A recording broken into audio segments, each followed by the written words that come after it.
Welcome to the ASU Sports Business Podcast.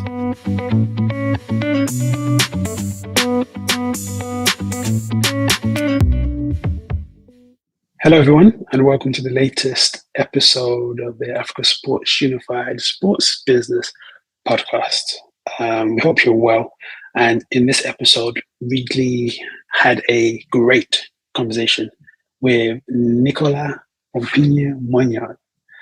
He is the chairman and founder of the APO group, a wonderful man who has run the organization and 100% owns it since its inception in 2007. And now they have clients and providing services for a lot of established and blue chip clients, not just in sports, but in various different sectors.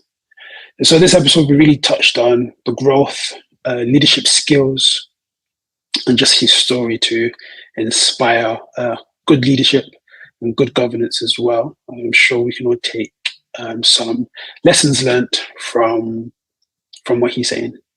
As usual, before we get into the podcast, if you haven't already done so, please do subscribe to our podcast on Apple and Spotify.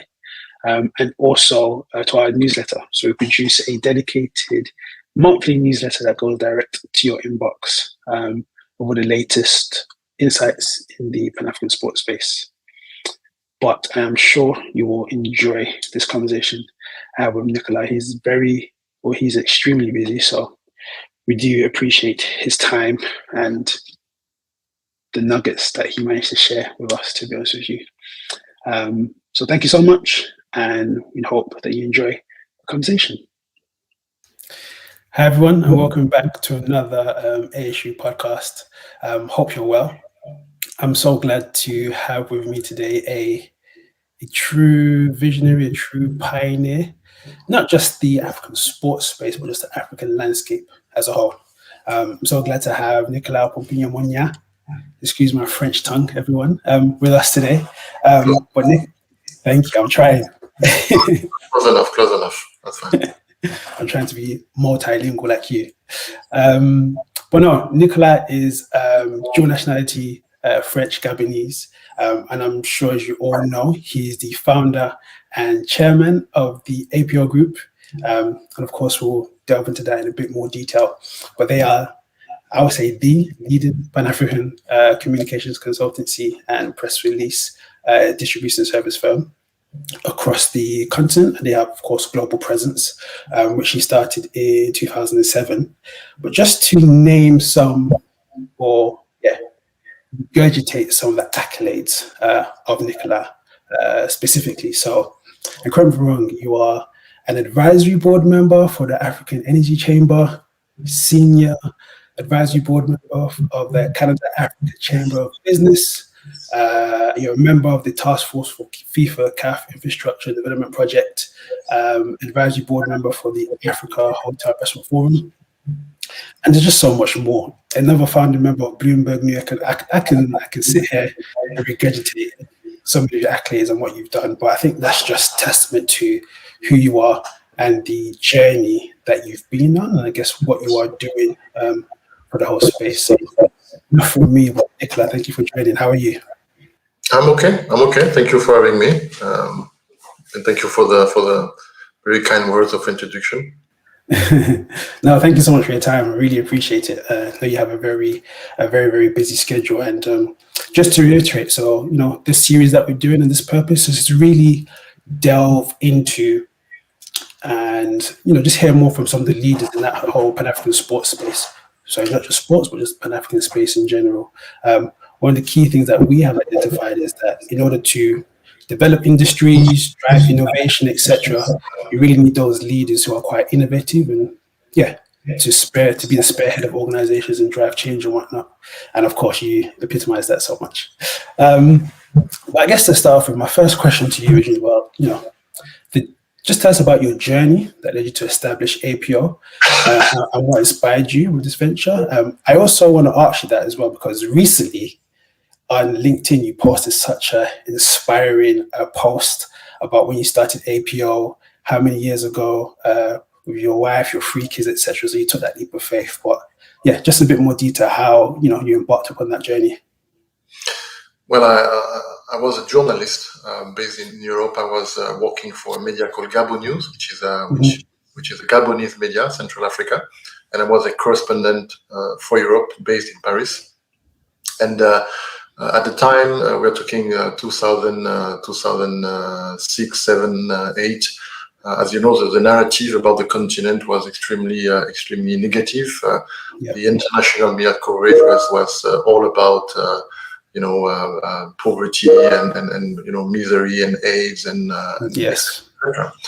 But I knew as a correspondent of an African media, I knew that there were already some good news coming from the continent. The African Development Bank was already issuing statements about a burgeoning middle class, and here and there were some interesting news and news which were in fact giving hope at the time, where that very infamous front page from The Economist, which was Africa's the hopeless continent. So I find that very unfair and inaccurate in a way. It was inaccurate, and so I realized that maybe one way to mitigate that, to counter that, or to rebalance the narrative was to make sure the international media community had access to all those press releases, statements, official statements issued by our institutions, the African institutions. And so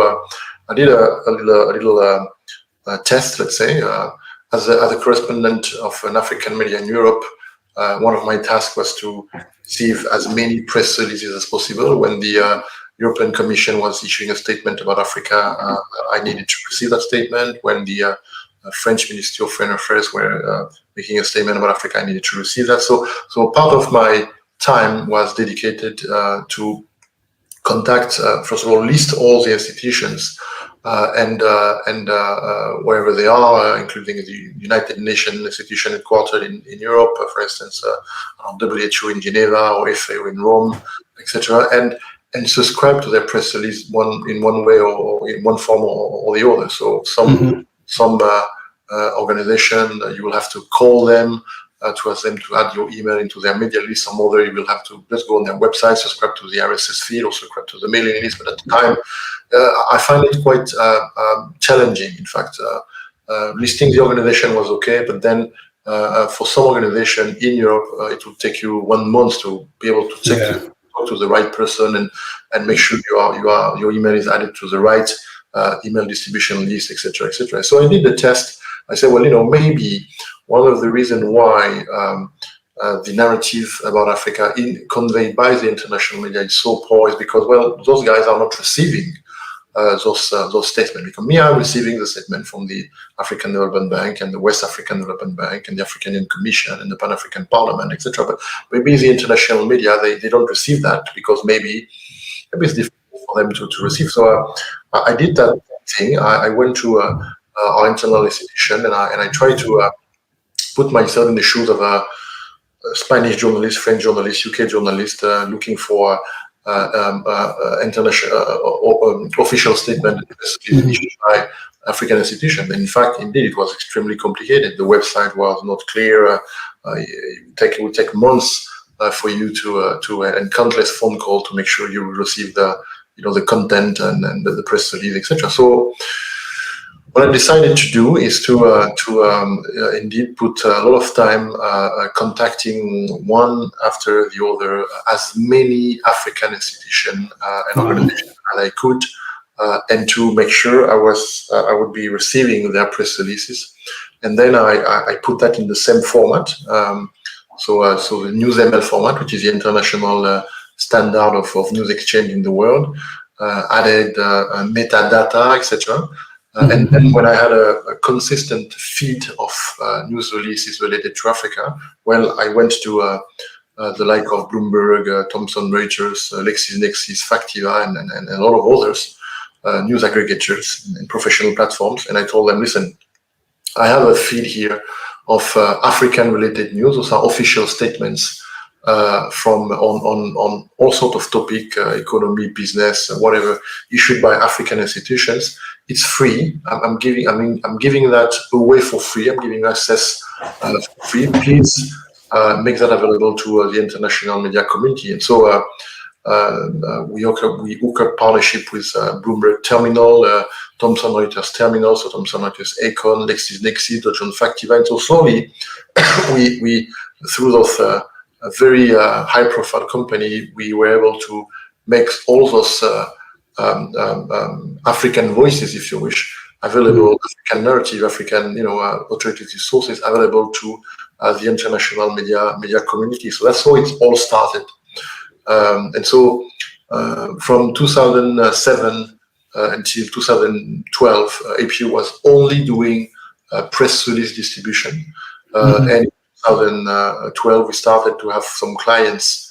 So we went commercial quite fast. I mean, some companies came to us to say, well, can we also distribute press release, etc. So we established ourselves as a business, and along the way, 2012, 2013, some of our clients started to say, well, okay, we really like the way you're distributing our press release. Could you also organize a press conference? Could you also organize an interview?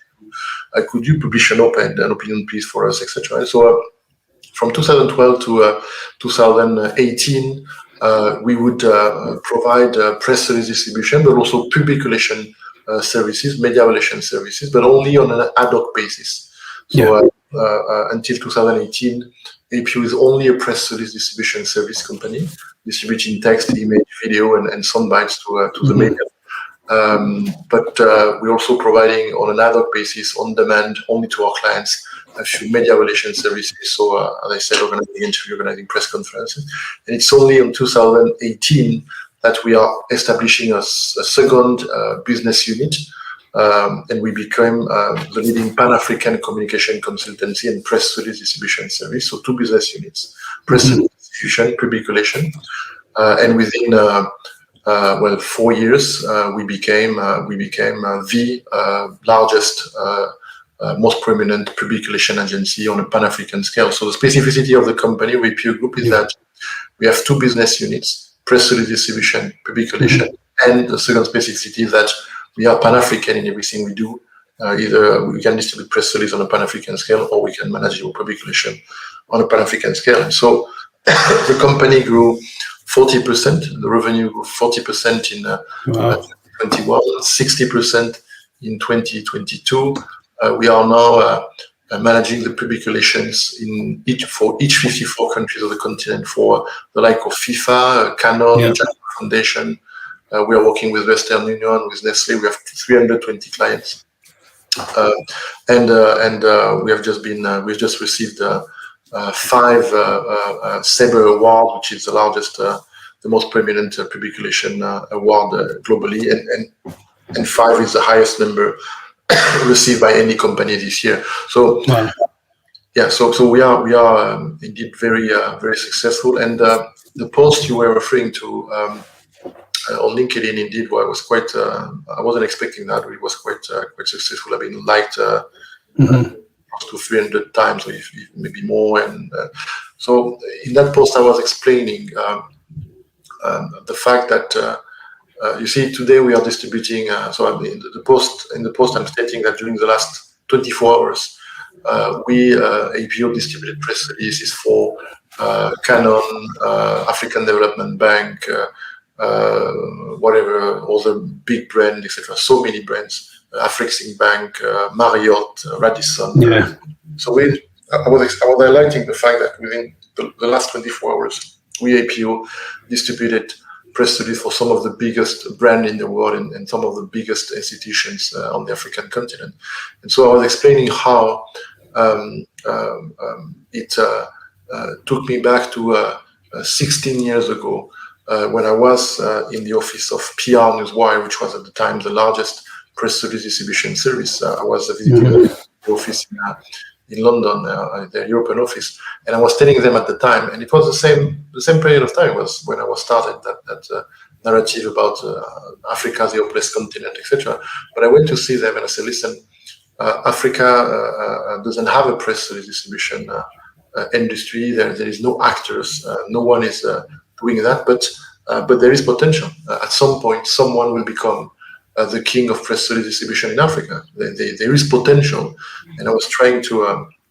I was discussing. I was in a room full of, full of senior executives, etc. And I was trying to convince them that you should invest. You are a global leader. Where you should definitely not disregard Africa because it's going to be a growing market. It's going to be a market in 5 years, 10 years. It's going to be a press distribution. And what I'm explaining in my dedicating post is that they basically laugh at me and I say that Africa, you must be kidding, and Africa will never never be a market for press release distribution. I mean, never work, etc., etc. And so at the time, I was I had no money. I was married. I had 3 kids. If they have offered me €1,000 to do the job for them and to open the African market for them, I would have done it. Mm-hmm. But instead of that, what I had was I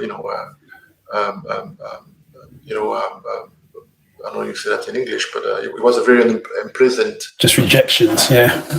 Very unpleasant discussion. So I came back to my little home. I came back to my family. That's what I explained in my LinkedIn post. I worked very hard, in fact. But now,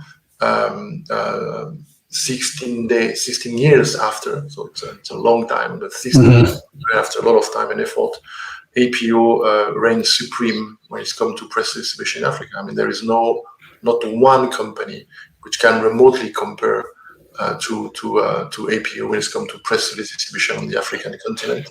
Not in Africa, no any global press distribution service can be about comparing to what we are doing. So the market is ours, and I own 100% of that company. Yeah, which also happened now to do public relation and being very successful at it. No, that's great. I wonder how, from what you've stated and your experiences, do you believe that those sort of rejections or setbacks has really propelled you? Or was it like, maybe this wasn't your initial plan, but it just propelled you to be like, okay, they're not listening, let me do it myself? And just actually how difficult was it to maybe navigate that early stages and understanding? Of course, you have a good knowledge with your background, but actually navigating the space, how was that?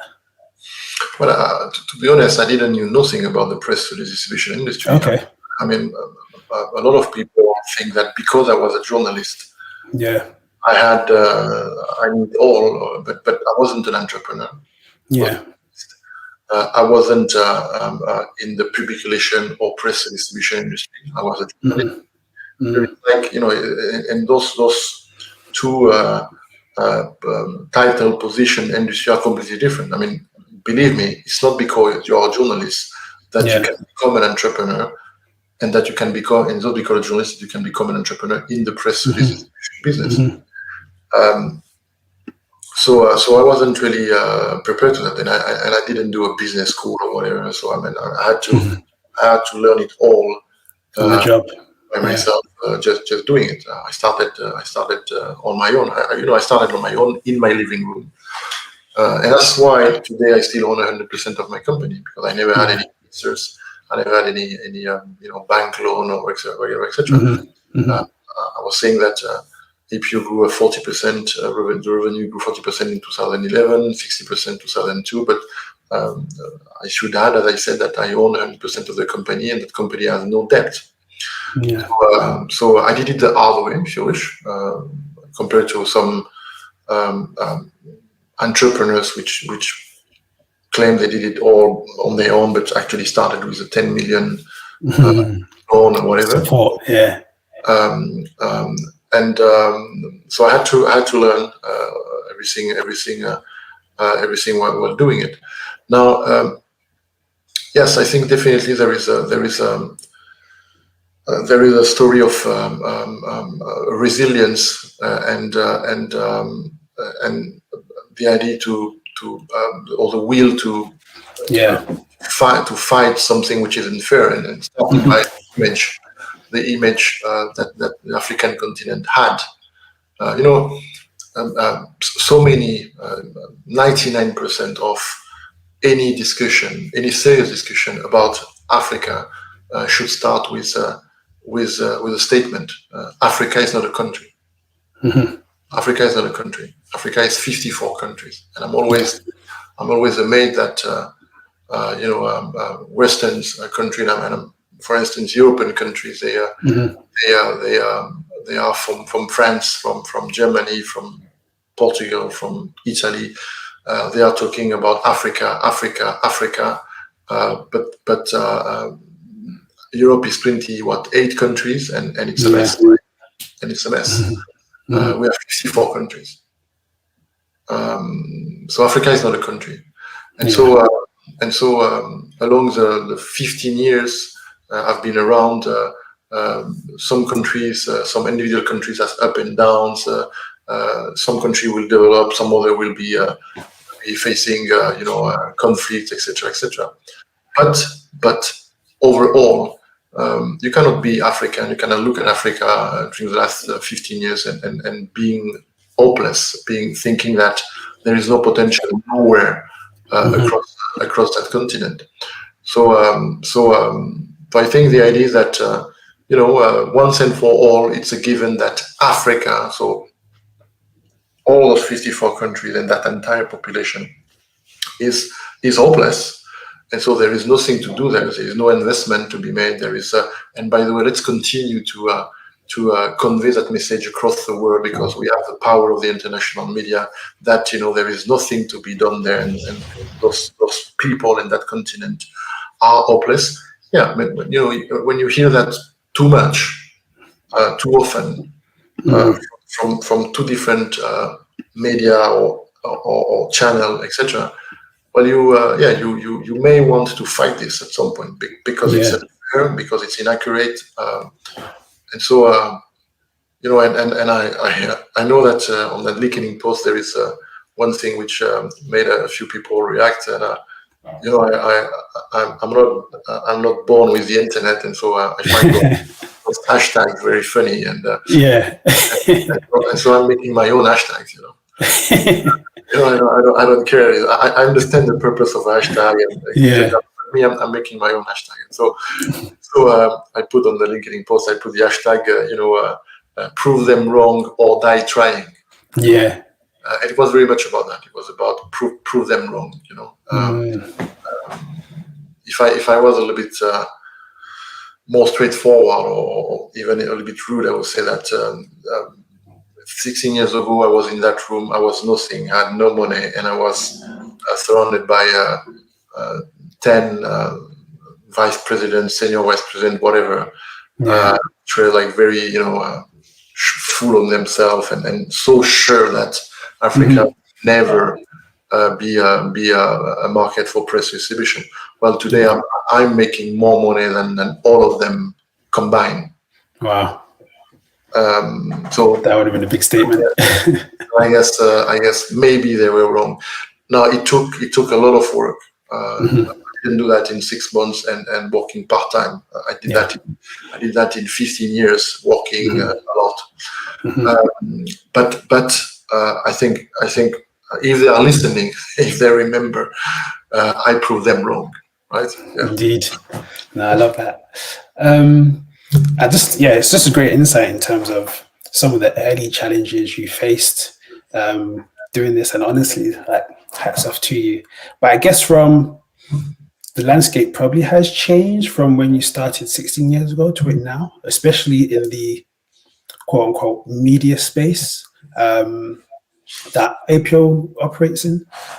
So how has, your strategies maybe adjusted to acclimatize to the shift in how media and technology is being used, especially, people's perceptions, but, there's a lot of technological advancements in Africa, especially with mobile money and things like that. And as you mentioned at the beginning, in terms of the growing demographic of people with disposable income. So how has APO had to shift in that time of those digital media advancements?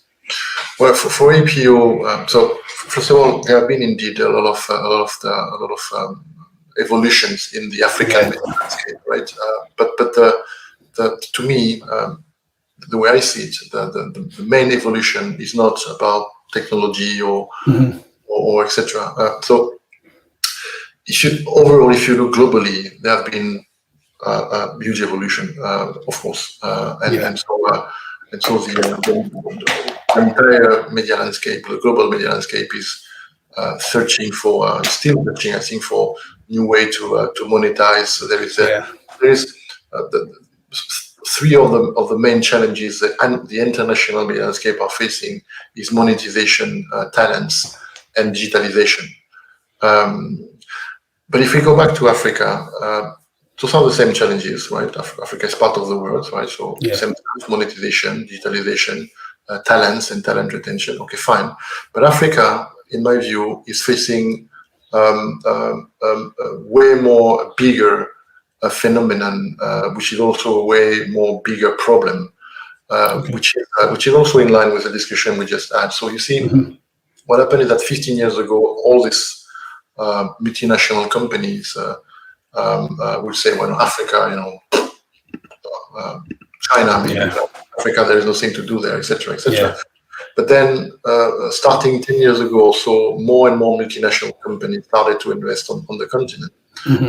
And typically they will open an office in South Africa, and they will make business in South Africa. But then, within the next 10 years and now, they all decided that, we want to now Nigeria, Ghana, Kenya. They want to expand, let's say, from their headquarters in South Africa. They want African headquarters. They want to expand into the continent. And so we had that phenomenon where we saw so many multinational companies, and we know Pepsi Cola invested $1 billion something 2 or 3 years ago to compete with Coca-Cola, obviously, and so many companies are investing on the African continent. Now, on the other side, when it comes to the media, now I come back to what is, according to me, the main challenge the African media landscape is facing. What we have witnessed during the last, I would say, 7 years, let's say, is the expansion of the international media, the so-called international media, onto Africa, right? So you have more and more international media expanding into Africa or entering on the African market, and so competing with the local media, with the African national media. So we all know about the CNBC Africa and maybe Africa News, but there is way more. In France, you had newspaper Le Monde, which created Le Monde d'Afrique. You have Le Point, which created Le Point Afrique. You have La Tribune, which created La Tribune Afrique. You have Huffington Post, which created the Huffington Post Maghreb, Morocco, Tunisia, whatever. You had the CGTN, all the Chinese media, which expand like crazy on the African continent with different languages. You have Al Jazeera, which opened big offices on the continent. And the last country actually expanding on the continent, I think was like less than a month ago, is TRT, which is Turkish, which just launched TRT Africa. TRT Africa has been launched, I think, a month ago or so. So Africa is becoming a playground for so many countries, because let's not forget that we are referring to them as international media, but they are not. They are national media with international geographical coverage. Their coverage is international, but they are national media. Al Jazeera is very much Qatar, BBC UK, France 24 is very much France, and TRT Africa is very much Turkish, and CGTN is very much Chinese, right? So you have so many countries which are investing through which their national media are investing into the African continent, and so they are competing. And I'm not even mentioning the CNN, the BBC, etc. At some point, I think 4 years ago, I was at the BBC headquarters in London, and the Africa editor was telling me that there is one country which that country alone represented, because maybe the figures are evolved, but 4 years ago that will still be true, that's still the case. That country was representing 25% of the overall global audience of BBC, Wow. and that country was Nigeria. Wow. So when you start looking at that, it is a little bit crazy. It's a little bit concerning to see that so many countries. Again, UK, France, so traditional colonizer. Yeah.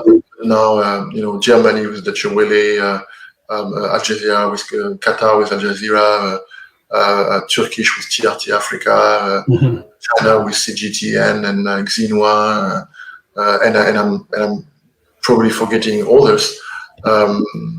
Well, it's become a concern now because for different reasons. But one of the reasons is that they are kind of telling the African story to the world. So now they are the one telling the world about Africa. Yeah. Because if you are in Paris, if you are in Washington, if you're in New York, if you are in Moscow and Beijing,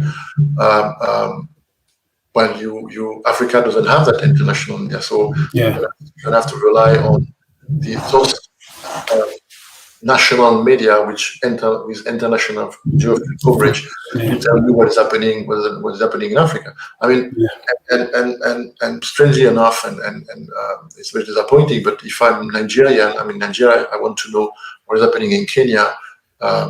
Maybe I will learn about it from Al Jazeera or from CNN. In fact, right? It's true. So those are other people telling our story, which is never good in terms of sovereignty and owning our own narrative. Yeah. But then there is another aspect which is more like financial. I mentioned earlier that African media, just like the other media, are facing the same challenge, and that's digitalization, monetization, and all of this require investment. All of this require money. People tend to forget that media are companies. They are businesses. So they need to invest. They need to retain the talent. They need to and so well, if you are now I don't know, a Nigerian TV station or Kenyan TV station, and your competitors are BBC, CNN, and Al Jazeera, you just cannot fight that. Yeah.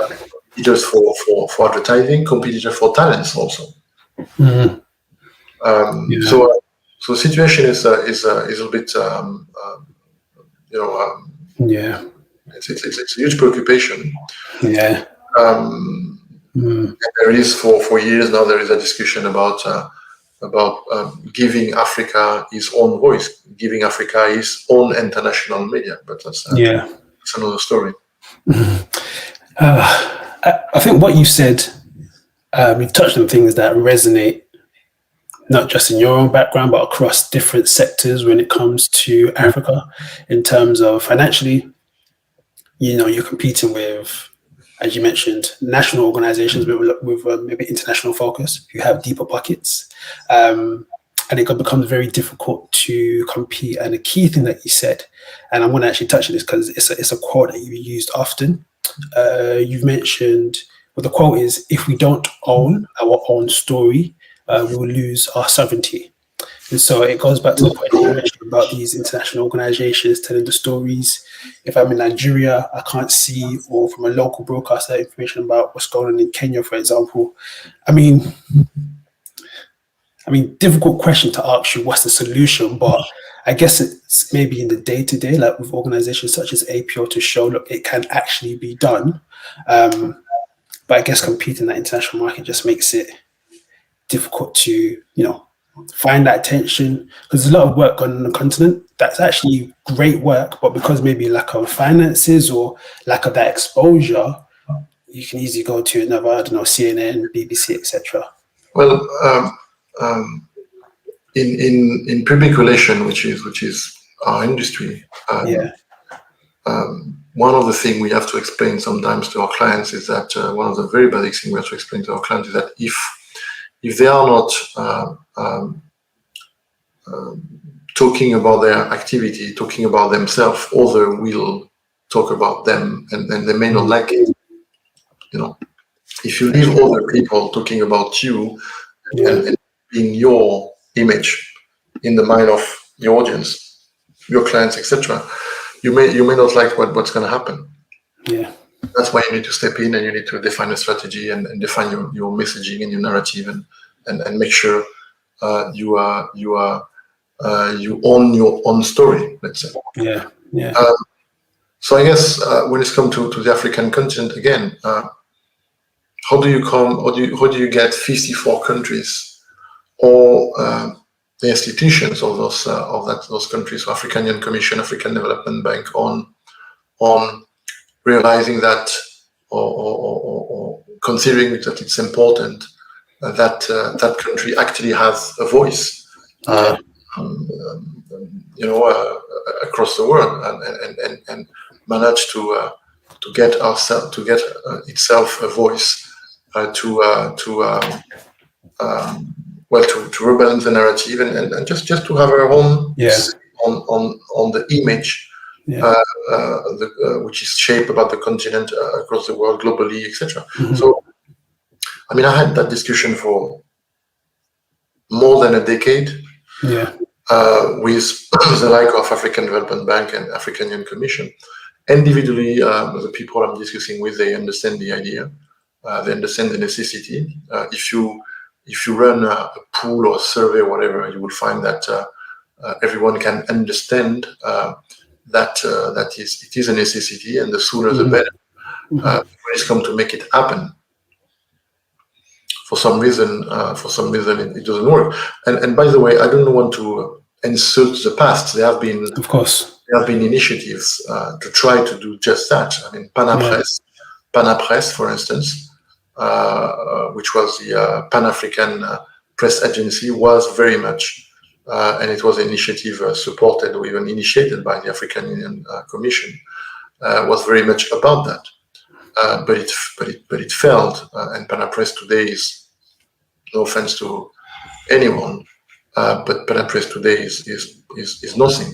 It's like in their weight on the African media landscape, and more specifically their influence.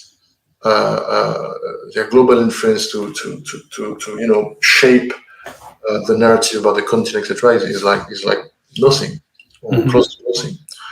So there have been people understanding that. There are still people understanding that, but then it seems that for some reason, no one seems to put things together to make it happen. It's not really a project. No, that's interesting. So you mentioned as well that at the beginning, the clients that you have, and predominantly our background is sports. So just to mention them, you mentioned FIFA, NBA, recently Rugby Africa as well, Getty Images.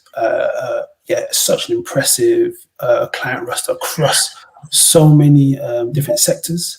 But I also want to ask in terms of that, your approach to building and maintaining these strategic partnerships, and maintaining that, and in terms of ensuring that your services are unique to each of them, because as I said, to the different sectors.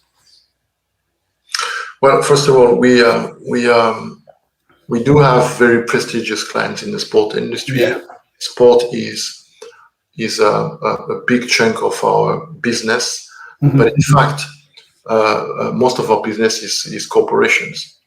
We have 320 clients, and the largest by far part of our turnover is coming from the world of corporation and businesses. So the like of Canon, DHL, Western Union, Nestle, etc. So sport is maybe a little bit more visible, maybe it's a little bit more sexy and etc. But it's only one part of what. And so we are serving all sorts of industries, finance industry, sports, logistic, printing industries, all sorts of industry. and it's not a challenge at all. We have staff which are specialized in some industries, and when we onboard a client which maybe is in an industry which we are not very familiar with, or something a little bit like a niche industry, we just build the capacity and to be able to serve that client. Yeah. But it's not a problem at all for a company like to be able to serve a huge range of industry, because eventually the job is the same, the methodology are the same. We may have to train and or hire specific profiles if we are onboarding a client which is in a very unusual industry. But apart from that, publication is publication. Yeah. A question that I want to ask you based on that, because I believe this is a great skill of yours, but lessons that maybe other people can learn in their organizations, what they're doing, but delegation. So, I mentioned you have hundreds of staff with a global footprint as well, right? So in terms of that actual delegation, from how do you manage that, but just how important is that in developing an organization such as APO, or an organization that's sustainable, and you're empowering your staff to do what they need to do? Yeah, well, this is key. I mean, I was mentioning the fact that a couple of months ago we won 5 of the most prominent publication awards, and that's the highest number of awards won by a publication agency in Africa this year. In fact, in each categories we enter, we won the first prize, if you will. Wow. So the question is, and I also mentioned the growth figures. Yeah. So the question I'm asked quite often is, well, why or how did you manage to be that successful? Let's say, and the answer is very clear. I don't have to search, I don't have to think or whatever. So it's a very clear and assumed situation and answer. Talents, people. We're not a company which is producing things. We don't have trucks. We don't have factories. Everything we do and the quality of everything we are doing is based on the talents which are working for the company. And so we have a strategy which is implemented for several years now, where we hire the best money can buy everywhere. So in any given country, if we need to hire one person, the mandate, which is very clear, very assumed, is that we want to know that we are hiring the best money can buy. Yeah. And if we think we made a mistake, we just terminate that person until we find the right person. So if we are that successful, it's just because we just have the best people which are the best at what they do. But it's not enough. You also need to give them a purpose and an interesting professional life. So I think everyone at APO, all our colleagues know that we are not only about money and about business. We have for so many reasons. So we have CSR, pro bono activities, which are supporting our values. We have an ethical chart, for instance, where we are banning some industries. So we are not working with the tobacco, we're not working with alcohol, we're not working with weapon, and we are not working with gambling industries. So we have values in that company, and I think it's important. And the other thing is that because we are the only Pan-African communication consultancy, we have the most prestigious clients. So if you come to work with APO, you're going to work with FIFA, you're going to work with Jack Ma, you're going to work with Canon, with Nestle, with Western Union, with Rugby Africa, etc., etc. So huge brands, global brands. So we are providing crisis communication to Nestlé. We are supporting the Catholic Church in Africa. Yeah. We are providing a media relation training to the communication manager of the rugby federations across the continent. I mean, we are doing so many things. Also, you have to consider our ecosystem. So as we speak this week, we're going to have, I don't know, 15 of our colleagues traveling to Portugal to attend the Afro Nation Festival, the Afrobeat, the largest Afrobeat festival. Nice. Yeah, because we are partner. We are the public relation agency. We're the public relation agency of Afro Nation. I mean, we are involved in so many different areas, industries, and so our ecosystem is ranging from Afro Nation to the Catholic Church, to FIFA, to the NBA. To the Basketball Africa League, to Western Union, to the African Energy Week, etc. So I think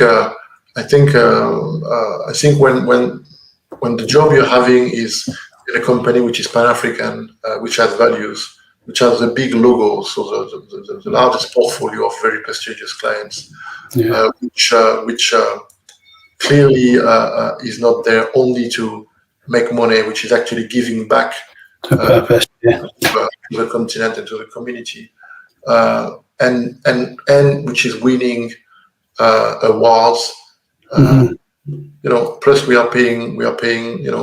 Normally well. I would say we are not paying very cheap salary. We are providing a good salaries, and so eventually the turnover is extremely low. Extremely low. Most of our colleagues when they are leaving because they are called to work with the government in their country. It was the case recently in Morocco, or with the United Nations. It was the case recently in Senegal. And we are not sad to see them leave. We have no problem with that. They become an extension of our ecosystem. Still part of the family. And it's okay, So we have a very peaceful relationship with our staff. That's one point. I love that, because even the next question I was going to ask was about culture, and I think you've answered that in terms of creating a vibrant culture where people or your staff are able to contribute, not just for financially, but purpose-filled. There's room for them to grow, etc., and things like that. So. Yeah, that's very, very, very important. So the main point about that, I think, is it cannot be only about business. But I mean, here's the idea. If you're genuine about that, as one of the companies, even better. And me, I'm perfectly genuine about that. I'm perfectly in accord. When I started, when the company started to make real money, when I actually started to make real money, it came very fast, the idea that, well, listen, cannot be only about amassing money, right? We need to find a way to do something good, right? To do something for to what people refer to as give back or whatever. So quite soon we started, think about, okay, how can we help? Who can we support, etc. We did amazing things during COVID. We distributed for free 15,000 press releases. Partnership with the World Health Organization. We are a member of the UNESCO Global Coalition for Education.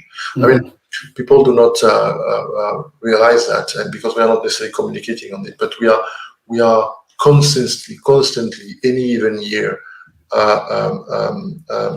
having pro bono initiatives. We are supporting some people because we think they are role models. In a couple of weeks, we're going to make an announcement. We are supporting a very prominent sport person on the African continent, and so that person is doing, is a role model for the African youth, and we believe that what he is doing is great. He needs to be promoted. Well, we're gonna offer him a pro bono PR budget. So we will increase his great. As we speak right now, the company is involved in an 18 months media relation training program to train the communication managers of the Catholic Church in Africa and the manager of Rugby Africa, for instance. Yeah. We are. I mean, some of those things are confidential, but there is a huge activity at APO which is pro bono. In fact. I love that. Based on way more than just business and had more money on my safe or having another big car or whatever. Yeah. This question is, I guess it's obviously relevant to the individual in the sector, but from what you've been talking about in terms of where you are now, etc. At the beginning or early on, you said before real money started to come in those early days in terms of your entrepreneurial skills and navigating that. We spoke about delegation, but how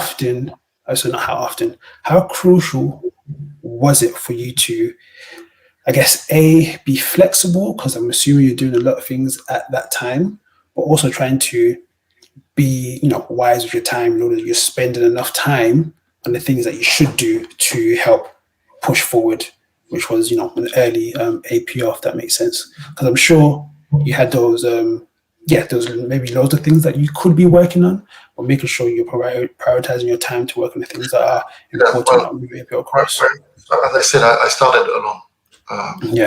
Literally in my living room with a computer. Yeah. Literally. So what you have to do when you start alone, and you have to multitask. Yeah.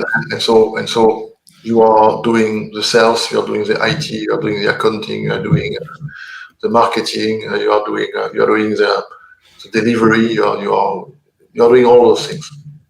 So in any given day, you will have to find the client, sign the contract, deliver the contract, so maybe organize the interview or place the opinion piece or whatever. You have to issue the invoice. You have to make sure you are getting paid. etc., right? And if you hire some staff, you have to hire them. You have to train them. You have to set up the email address. You do everything on your own, right? Yeah. And at the beginning, so I don't know, the first years, I would say 5 years or so, the people you're going to hire will also have to multitask. Yeah. Because that's what it is. You will need them to multitask. So one person will do sales and public relations, or will do IT and finance, or whatever. Yeah. But then, at some point, when the money will start to come, you're gonna have to.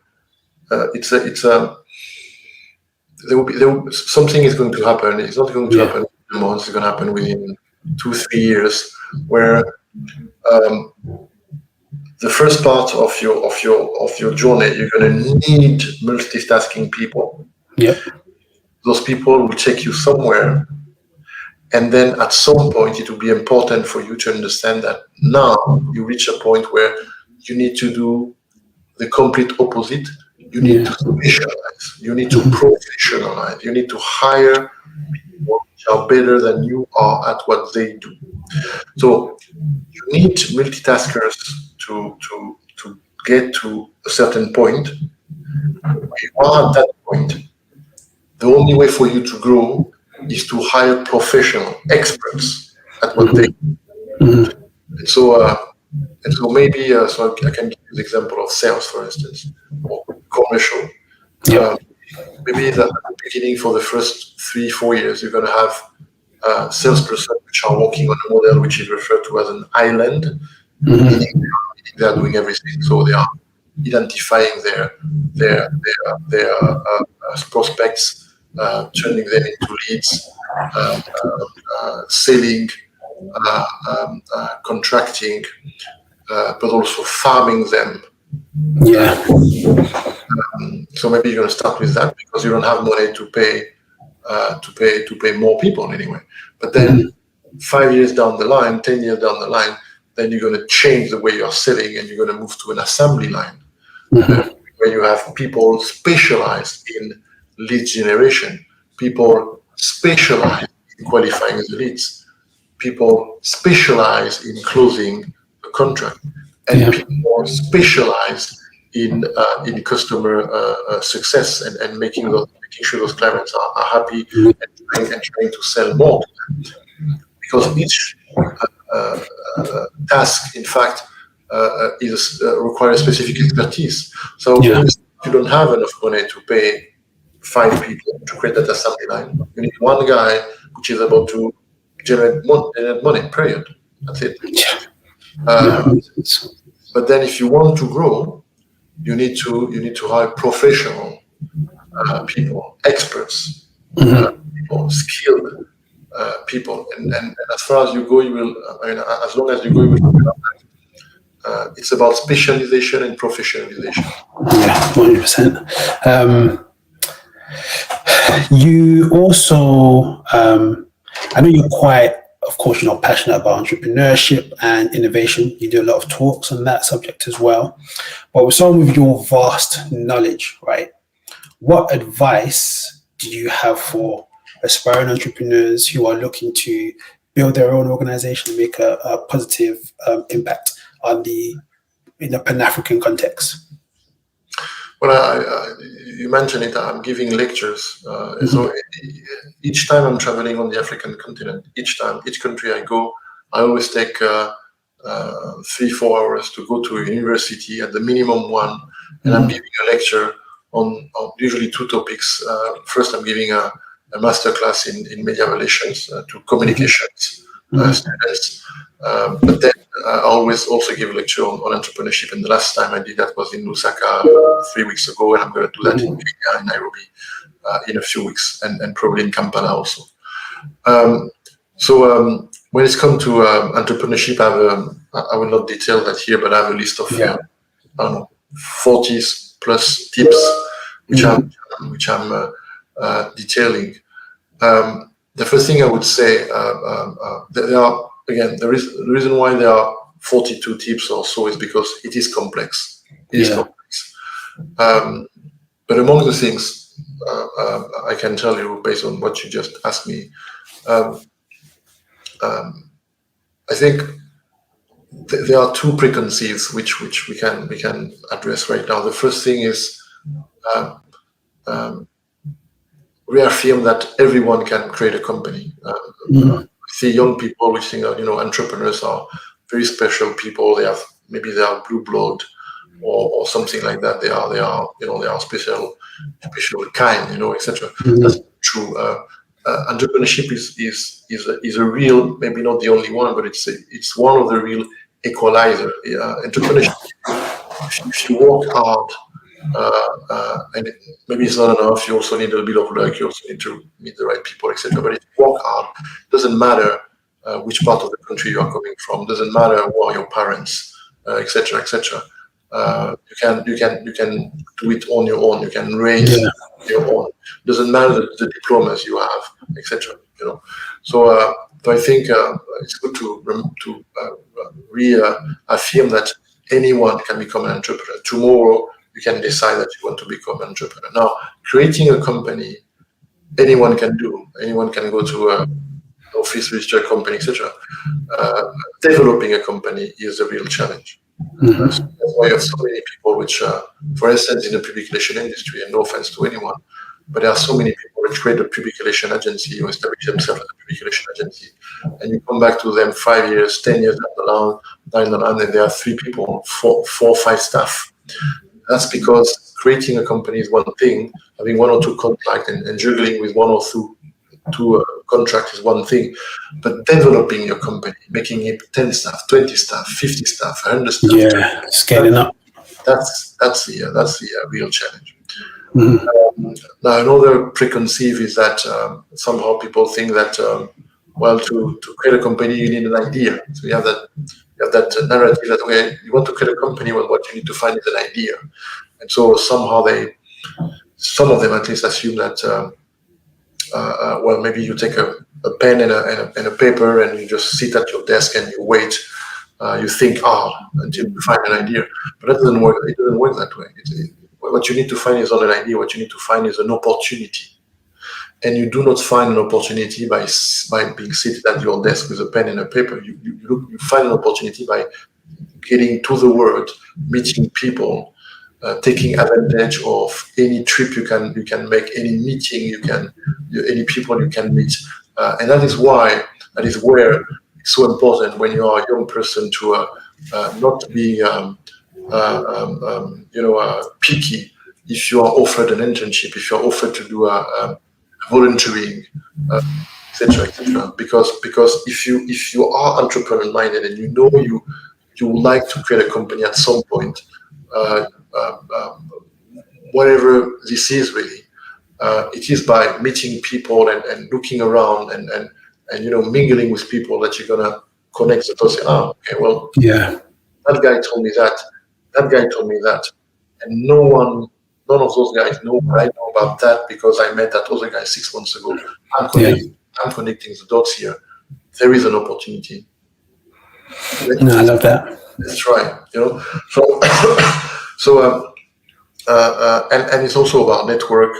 It's also about, etc. So you don't create opportunity by staying, in your cave or at your desk with a pen and paper. So the idea that you need to find an idea is completely rubbish when you think about it. It's not about that. It's about going to the world, meeting people, attending events, etc. And maybe that's mean that instead of playing football with friends or going to the nightclub with friends, etc., that means maybe you are begging the guy which is organizing that big event, the technological summit, whatever, blah, to actually take you as an intern or as a whatever. Why? Because that's where you're going to meet people. That's where you're going to understand things. That's where you're going to connect dots. No, it makes sense. Another question I want to ask, which is quite similar, but in all that you've learned from the inception of APO and where it is now, what are maybe one or two essential leadership skills or advice that you would give in order to develop, as you mentioned, developing those sorts of organizations? And that's again a very complex question. I used to say at some point that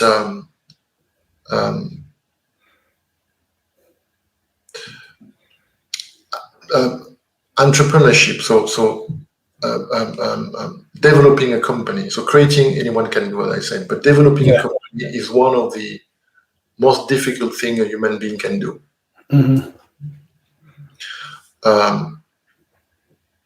So you can think I'm exaggerating here, but the way the world is structured, the way our system, the world we are living in is structured, there is a reason why the Elon Musk and Bezos and Gates, etc., are so wealthy. It's because the world we are in is rewarding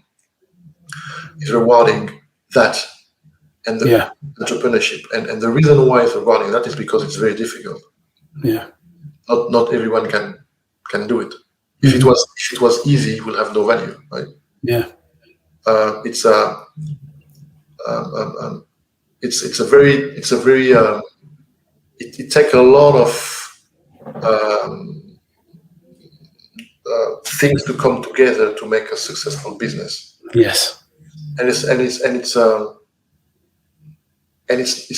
not even enough to do everything right. There is a part of luck. There is a part of meeting the right people at the right time, etc. So it's a mix of making the right decision, so making more good decisions than bad decisions, and it's not about making decisions. It's the ability to prioritize is extremely important, but you also need to work very hard. I mean, I worked 12 hours a day for 10 years or so, including weekends. It takes a lot. It's a sacrifice, really. I mean, if you want it, really, that's what you want. Well, you want to be an entrepreneur. You want to build a company. You want to. Well, sure, but well, then if that's what you want, that's what you do. That's what you do, and then you're gonna have to sacrifice a few things for that. Yeah. So when you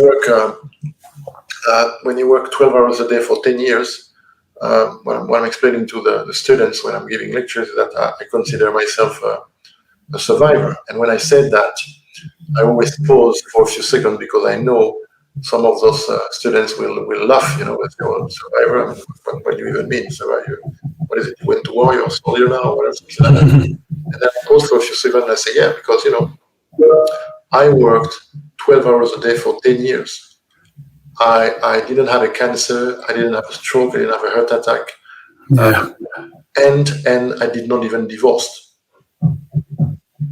So then they start saying, okay, yeah, well, indeed, maybe that's you know what? Try it for 1 month. Try for 1 month, 12 hours a day, including weekend, for 1 month. Just do it for 1 month. Just do it for 1 month. I did it for 10 years. Yeah. Oh. That you were mentioning that post, that LinkedIn post. I'm happy to see that so many people are considering inspirational, etc., etc. But I'm not sure. Generally, it's not only about that post. But generally, my gut feeling, my assessment is that most people do not actually realize what it takes. Yeah. So I'm happy to see comments. I feel very inspired by that LinkedIn, and now I'm because of that post, I've decided I'm going to create my company, and I'm going to prove them wrong, etc. Sure. Yeah. Absolutely.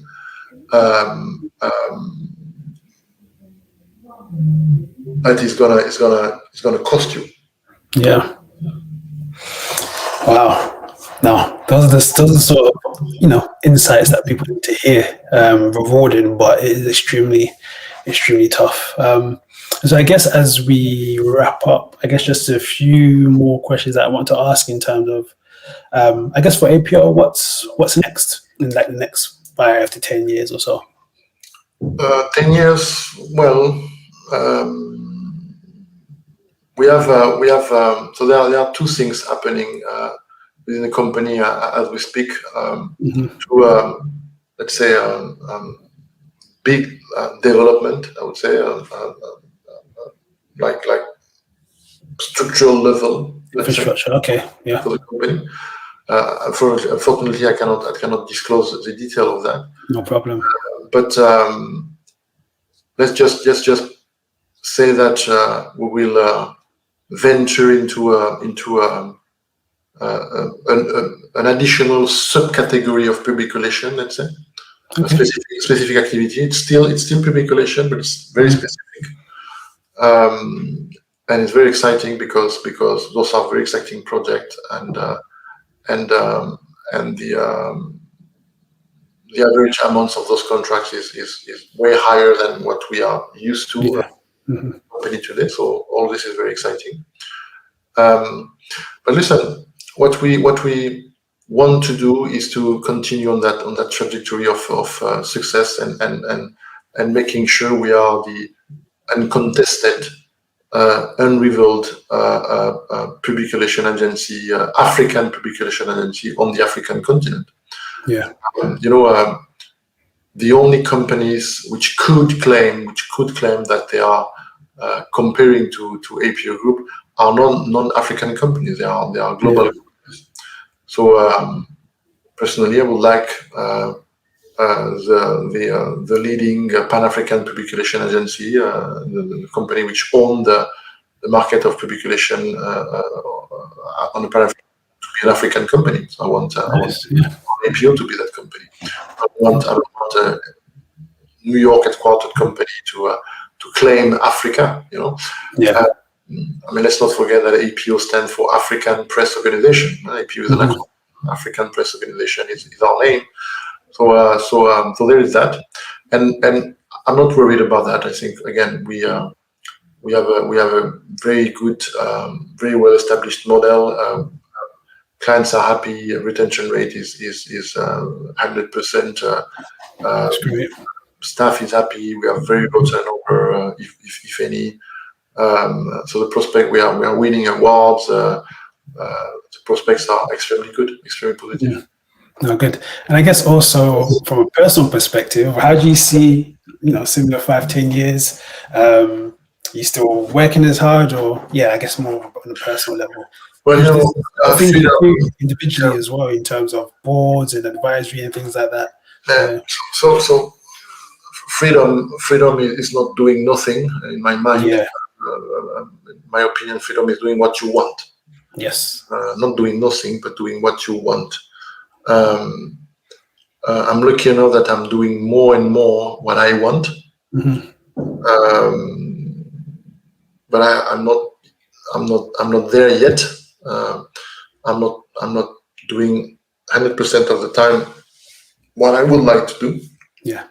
So that's my objective within the next 5 years. In fact, I'm 47. I'm gonna reach 50 in 3 years. So the idea is before I'm 52 or so, I want to reach a point where I'm actually free. And being free doesn't mean for me to do nothing, but to do only what I want.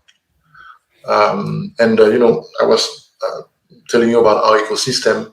There is plenty there. I can, as the chairman of APO Group, I'm entitled to invite people to Afro Nation, to invite people to the finals of the Basketball Africa League, to the Africa Cup of Nations, to the Rugby Africa Gold Cup, to the Rugby World Cup, to the All Africa Games, all the Olympic competition on African soil, and so many other things. So many other things. So the idea is to be sure by the time I'm 52, I actually reach freedom stage, which is for me doing what I want to do. Wonderful, Nicolas. Thank you so much for your time. It's always wonderful talking to you, but having these in-depth conversations is just wonderful to hear of your story and your journey and what you're doing in a personal capacity, and also, with APO. And so thankful that you are a survivor. So we thank your wife and all your support around you for being there and sticking by you. So thank you so much for your time. And to everyone, thank you. And to everyone listening, thank you. We hope that you have been able to gain some insights and knowledge on, just building a sustainable and effective and purpose-filled organization. So thank you so much, and we look forward to you joining us next time.